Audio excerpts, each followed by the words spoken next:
I lied about my baby's father. Do I tell him? I, 26 female, grew up in the Midwest, but went to college in California. There I met and dated Jeff, 26 male, for our final 2 years of undergraduate. After graduation, I stayed in California to get my master's degree while Jeff entered the workforce. We were happy together, and we planned to get married after I got my master's. After I finished my schooling, Jeff got cold feet about getting married and eventually becoming a father, abandonment issues from his biological dad leaving, so he broke up with me. Heartbroken feels like it would barely scratch the surface of how I felt. I had a great job in California, so I stayed in hopes that Jeff would come to his senses and we'd get back together. We never did. He met Grace, 25 female, and started dating her about 5 months after we broke up. I started planning on moving back to my home state once I realized it was actually over. Then he and Grace broke up at the beginning of this year. Jeff and I ended up sleeping together a few times while they were broken up. It was a very public breakup, no cheating involved. About a week after the last time we had sex, he told me that he and Grace were getting back together. He said he couldn't remain friends with me because he still had feelings for me and he had to let them fade to be fair to Grace. His final words to me were to not call him unless I was literally dying and just wanting to say goodbye. I left California behind 3 weeks later. 2 weeks after I had returned home, I found out that I was pregnant. It's Jeff's. I wasn't going to be that girl that uses a pregnancy to get a man back, so I deleted all my social media accounts and made new ones that don't have my name attached to them. The only California people I added were trusted friends, who I knew either had no connection to Jeff or who were loyal to me and wouldn't tell him my new accounts. Early in my pregnancy, I made the mistake of checking out Jeff and Grace's respective profiles and saw that they refer to each other as love of my life. And Jeff even had a picture of them captioned saying he was going to marry that girl. That broke me all over again, and I have since blocked them both and decided I had to move on with my life. I'm now 6.5 months pregnant. Since moving back, I have bought my own house in my home state and have been busy building a nursery for my baby. I already love this little baby in my belly, and I feel 100% confident that I can raise and provide for him on my own with minor help from my family. One of my best friends back in California was having an engagement party. I won't be able to attend the wedding as I'll be busy with a newborn when it happens. So I decided to fly out to see my friends and offer my congratulations to the couple before my life becomes baby-centric. I got into town on Thursday and honestly had a blast seeing all my friends yesterday, even though it's only been about 6 months since I last saw them. They were all respectful of my wishes not to take pictures of me below the chest. They did post some pictures of me online, but from the angles, it just looks like I gained some weight in my face. Nothing that would give away my pregnancy. It's a couple of days before my flight back home, and the friend that I'm staying with suggested we go to the store because she wanted to get a scrapbook for our engaged friend.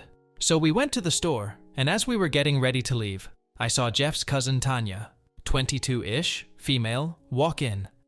I talked to her several times at Jeff's family gatherings over the years, but we never really got along. She was always a bit too gossipy for me to like her.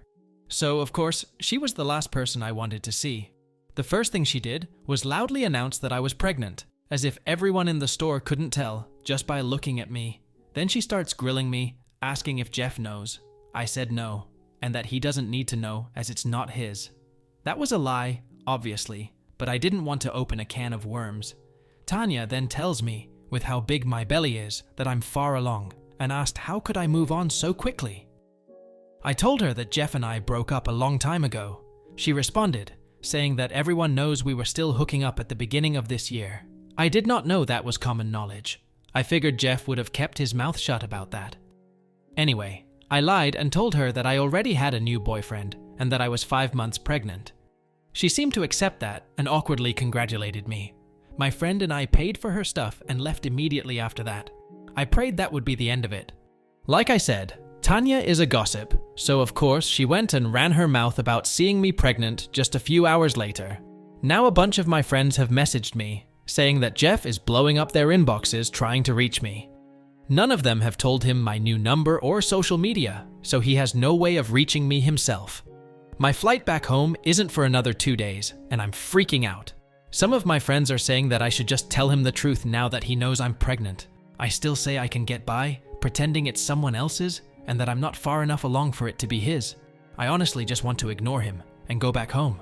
However, I'm having some doubts that that's the right choice and there isn't a consensus on what to do, so I'm turning to internet strangers.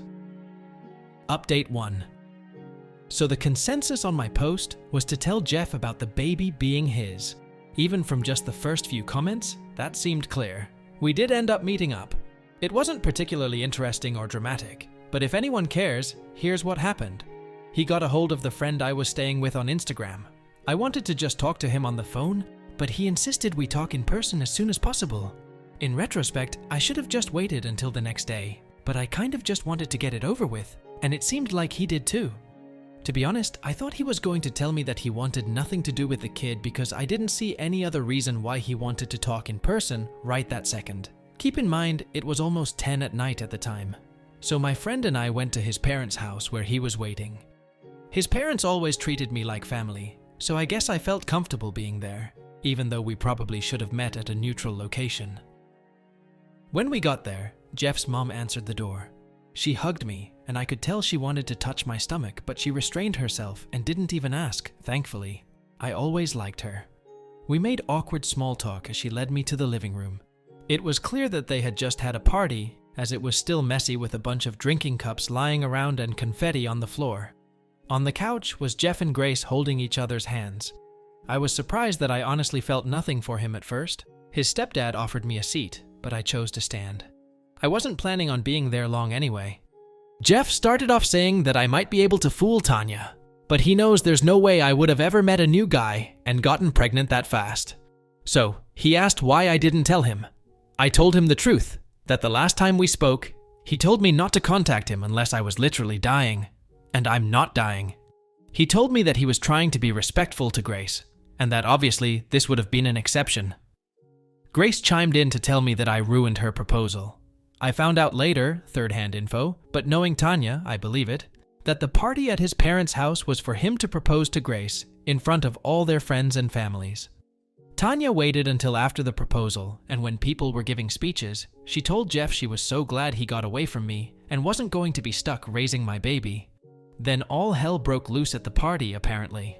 I had no idea that happened at the time, or I honestly would not have gone to see him at all. But hearing that he proposed was when it hurt. He broke up with me because he was scared of marriage and kids, but he dated her not even half as long as we did, and she got a ring. I put on a brave face, or at least I think I did, and acted like it didn't bother me, but it absolutely did. His mom told Grace that it's not my fault, and now wasn't the time for that. Then Jeff told me that, obviously, I can't move now. I told him that I already did, and I was only in California for the weekend.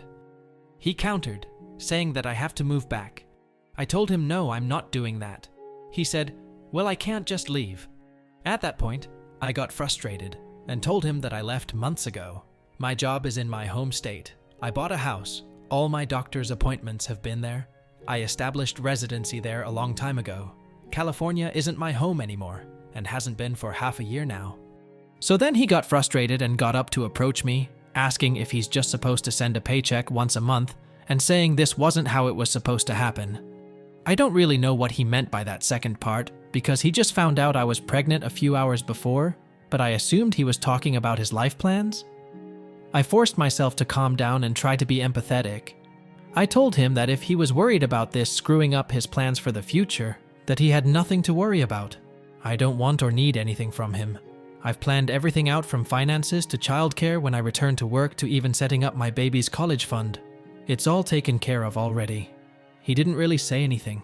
I didn't know if he was thinking or just relieved that I had it all handled. I told him he can still get married to Grace and have his own family someday. I promised I wouldn't bother or blame him for anything. My baby will be loved and cared for.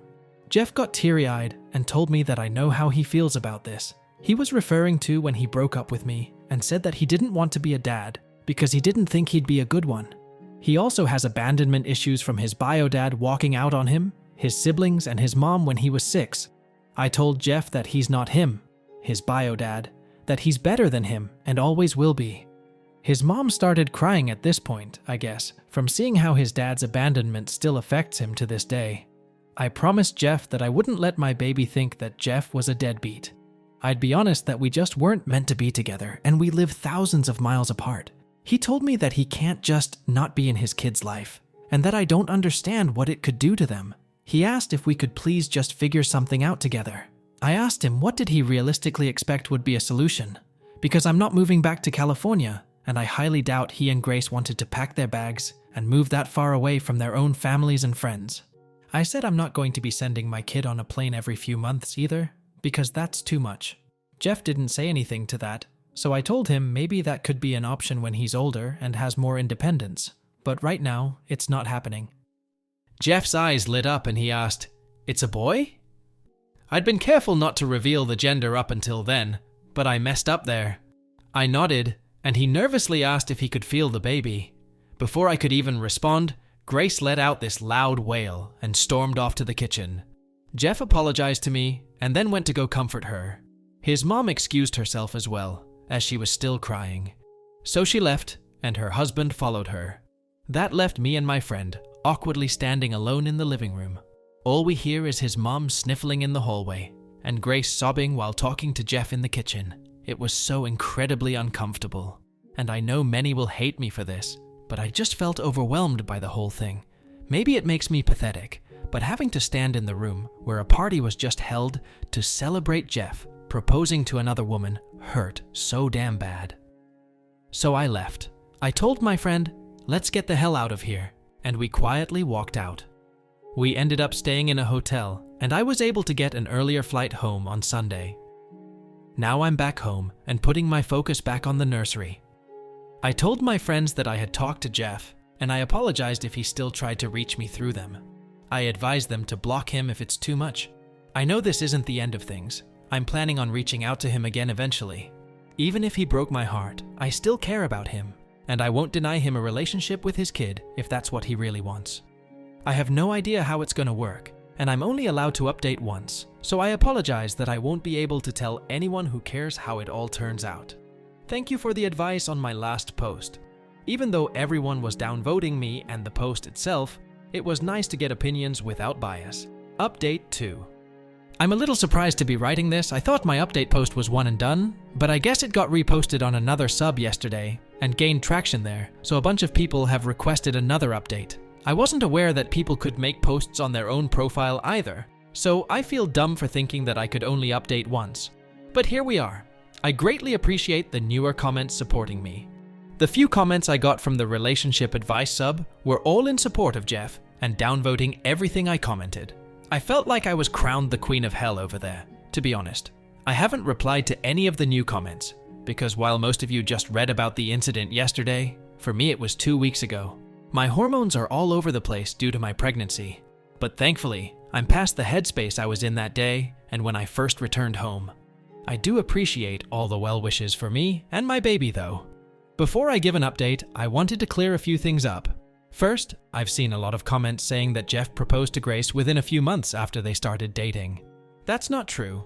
Aside from the 1-month breakup where Jeff and I conceived the baby, they were together roughly a year and a half before the engagement, assuming they had no more breakups after. I don't know their full history, nor do I care to.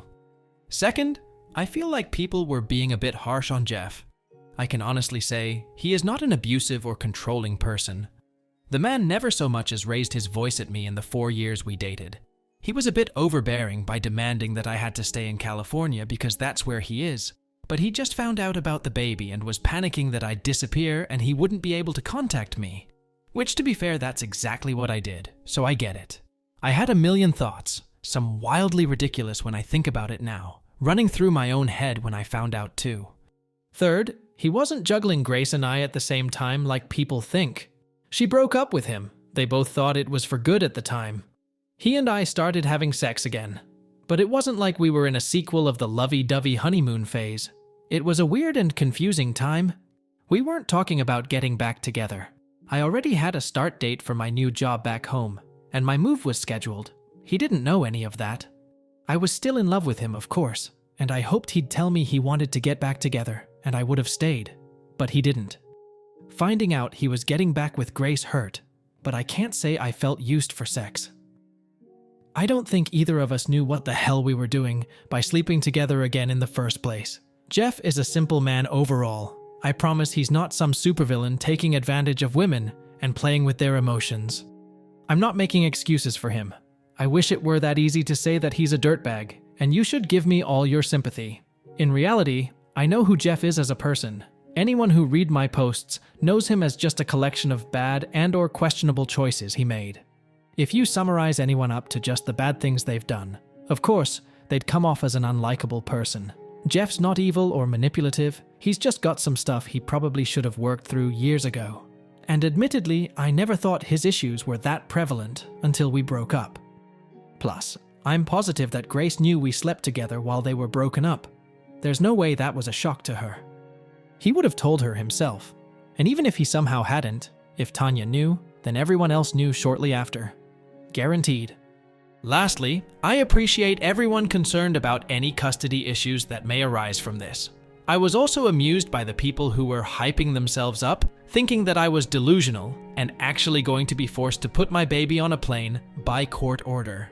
I'm not sure why so many people on Reddit are used to dysfunctional relationships where judges and a huge custody battle need to be involved, but that's not us. Jeff and I were together and very much in love for years. It might be hard to picture that when you've only read about the shitty end of our relationship, but everything before the breakup was an ideal relationship, which is exactly why it hurt me so much when he ended it. Things are weird now, but we don't hate each other. Our default option, even in a complicated situation like this, is not, we're taking this to court. That would be the last resort. I'm sure we'll work it out between ourselves long before it ever gets there. So, on to the actual update. I planned on contacting Jeff after a couple of weeks. I wanted to take time to gather my own thoughts and figure out what I wanted to say. Instead, I got phone calls from his number about a week after I returned home. He left a voicemail asking me to call him so we could talk. I was honestly furious because there's no way he should have been able to find my number unless somebody told him. It might not seem like it's a big deal, but to me, I saw it as there being somebody who betrayed my trust in them. I texted him asking how he got my number. He said it wasn't important and that he wanted to talk. I said it is important to me, but he still didn't want to tell me. I told him we can talk when he tells me who he got my number from. So finally, he told me who it was and sent a screenshot of the conversation when I asked for proof. It was the second least likely friend I would have expected to break my trust. That's a whole other story though. So we talked over FaceTime, and he told me that he absolutely wants to be in our son's life. He doesn't know how it's going to work long term, and neither do I. There was no threat of lawyers or his mom shouting grandparents' rights in the background like people were expecting. We're adults and we'll figure it out. The situation is not any easier to handle logistically, but emotions from that night have died down, and we have clearer heads to move forward with. He did, however, have the audacity to tell me that he hates that I didn't tell him much sooner, and that I wasn't planning to tell him at all until Tanya found out, because he thought we meant more to each other than that. I told him I thought we did too until he told me not to contact him unless I was dying. That shut him up quickly, because he knows now that it was an extreme and unnecessary thing to say, even if he wanted to cut contact with me. He's apologized for it, and I apologized for not telling him about the baby myself. That's all we can really do. We're about to co-parent a child together, so we don't get the luxury of holding a grudge with one another over past slights. He also told me that he and Grace are no longer together. He claims that it was a mutual decision, but that sounds too easy to me. How do you go from newly engaged to broken up in 18 hours with it being a completely clean process? I'm guessing he's just sparing me the ugly details on what must have actually happened. I do feel bad for Grace. Other than incorrectly assigning blame for her ruined engagement party, she didn't do anything wrong. I don't know her personally, but her proposal night should have been one of the best nights of her life, and it was ruined. I wouldn't want that for any woman. And because I know what everyone is gonna say, no, I am not seeing this as an opportunity to get back together with Jeff. Honestly, my focus is on my son right now. I'm not thinking about jumping into a relationship with anyone, much less the man who broke my heart once already. I think Jeff and I need to figure out how we're gonna co-parent first and foremost.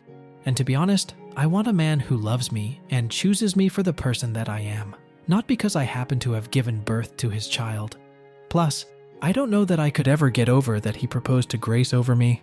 Even if they broke off their engagement, I still want to know why she got a ring, and I didn't. And I am going to ask eventually, but I don't think any answer will ever make it okay to me. A lot of people said it wasn't that he didn't want marriage, he just didn't want it with me. I find that hard to believe because, as I said above, we really had an ideal relationship. Our breakup wasn't a buildup of issues. It really was as simple as, you want marriage and kids? I don't. Which I think most would agree is just the natural end of a relationship. If it really is as simple as I just wasn't the one, then I want him to look me in the eyes and tell me that himself. Jeff is a terrible liar, even when he's lying for a good reason like a special surprise. He fidgets his fingers and can't maintain eye contact when he's lying. So if he looks me in the eyes and tells me his reason for why he chose to marry her and not me, I'll know if he's being honest. Jeff also told me that his mom wanted to send me stuff for the baby, so he asked for my address. I declined. I'm positive that there are no nefarious reasons, and she's just excited and wants to help. This will be her first grandchild. However, I still felt a little uncomfortable giving them my home address. He's been texting me every day and calls me every night to say goodnight. Sometimes he wants to talk to the baby. It's a bit confusing for me because he broke up with me because he didn't want a kid, but now he wants to be involved to the point where he's going out of his way to contact me and ask if I need anything. It's strange, and I don't really understand how his brain works, but like I said in my last post, I won't deny him a relationship with his kid if he wants one. Jeff wants to visit me in person to talk properly, but I told him I'm not sure if that's necessary right now. He asked to come last weekend, and I said no. Then he asked again about possibly coming this weekend, but I told him I can't because I'm having my baby shower on Saturday. He wants to come. I'm not sure if that's a great idea. I'm not worried that he would say or do anything bad, and we're getting along over text VC. I can tell that he just wants to be involved, but part of me feels like it's sort of IDK, playing house almost. I guess it wouldn't be a big deal if I made it clear he would be here as a friend and the father of the baby, but not as anything more. My parents don't think it's a good idea, but I know that's just because they don't like Jeff ever since he broke up with me. My sister, who is more level-headed, says that it could be a show of good faith that I'm serious about having a healthy co-parenting relationship, and it'll probably be easier to build that foundation now before the baby comes. My brothers don't care either way, but they say they're ready to beat up Jeff if he does or says anything stupid. He won't, but I love my brothers for always looking out for me. I'm not sure what I'm going to decide, but I know Jeff needs an answer soon so he can book a flight and a hotel room if I do say yes.